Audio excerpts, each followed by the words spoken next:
Okay, this is part two. So on that first video, hopefully you watched it. The first section was to help you with the first page, looking at division of integers using the inverse operation, which is multiplication, and it has kind of an algebraic feel to it.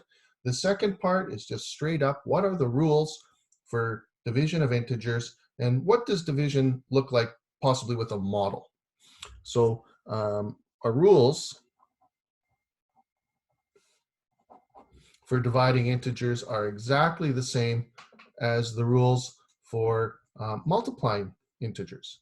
So good news for us, we don't need to memorize this.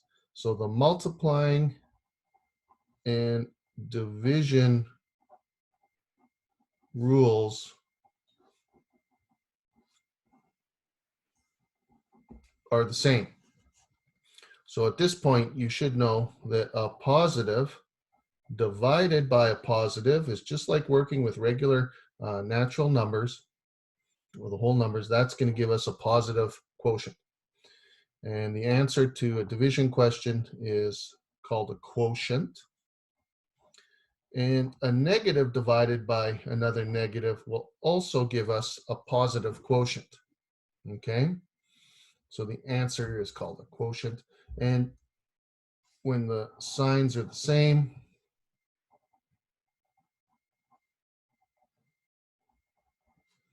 that will lead you to a positive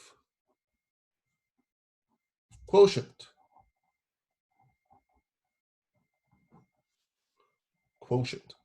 And likewise, if we have a positive divided by a negative, that will give us a negative quotient. And if we have a negative divided by a positive, the final answer will also be negative.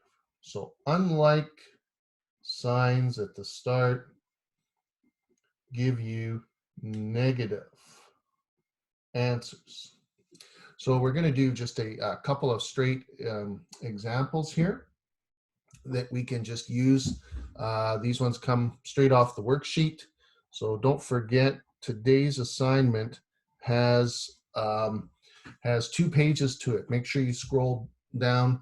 Some of you are doing a great job. I really like the way you create a Google document. You rewrite the question with the answer. That looks excellent. That's a fantastic way to do it. It's really easy for me to follow, especially when you label it really nicely. Please continue to do that because it's really important to make your answers clear. That's the best way to do it. The other way that you can keep on getting your assignments to me is work it out by hand. If you can print them off or even do the assignments with loose leaf, label them correctly, take a little selfie with your assignment, take a little picture of it, and send it back to me by email, or you can send it back to me on Google Classroom by uploading it. Okay, here's a couple of examples for you. So here we're going to start with negative 35 divided by positive 7. And since we have a negative divided by a positive, the first thing I would do is establish that that answer is going to be negative. It's going to be a negative result. And then we just divide like normal. So 35 divided by 7 is 5. And the nature of division is fair sharing, or splitting into equal groups. So you can think of this as if we had a drop of 35 degrees, let's say there was a total drop of 35 degrees in temperature if we were cooling off something in science class, let's say, and that happened over 7 hours. Let's say that it took 7 hours for us to decrease the total temperature by 35. What would the average drop in temperature be? The average drop or decrease would be about -5 degrees for every hour. So we can apply some of these things to real life situations. Example 2. So example 2, let's say we have positive 42 divided by positive 6.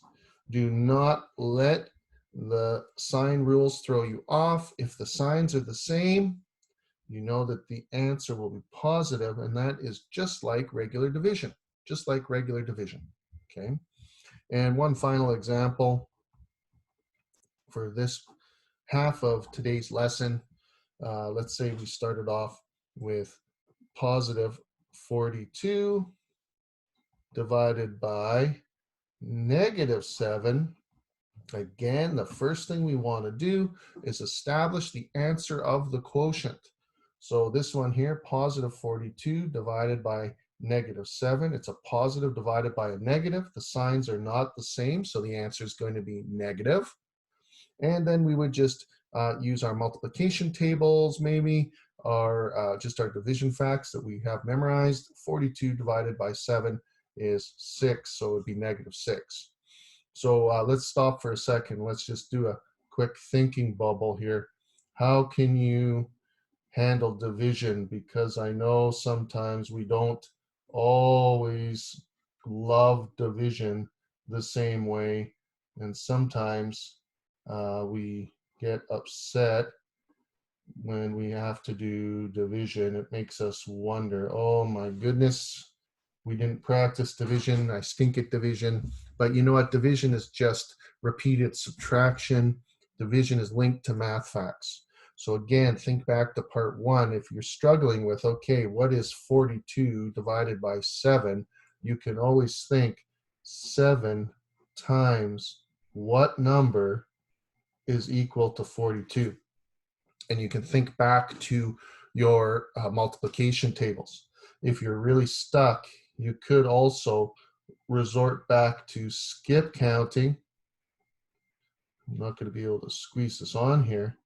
And then if you start skip counting by the number that you're dividing by over here, and you go 1, 2, 3, 4, 5, 6, 42 is the 6th multiple of 7. So 42 is the 6th multiple of 7. So there's lots of ways that you can problem solve this and handle your division if you just think back to it.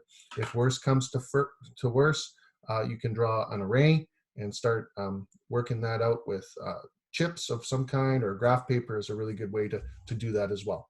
So there's an assignment for you. Now I think you should be ready to go with it. If you have any problems, feel free to send me a message on Google Classroom. One thing I want you to know, some of you don't realize this, that if you send me a message on Google Classroom with the assignment, I only see that message when I go back to look at that assignment.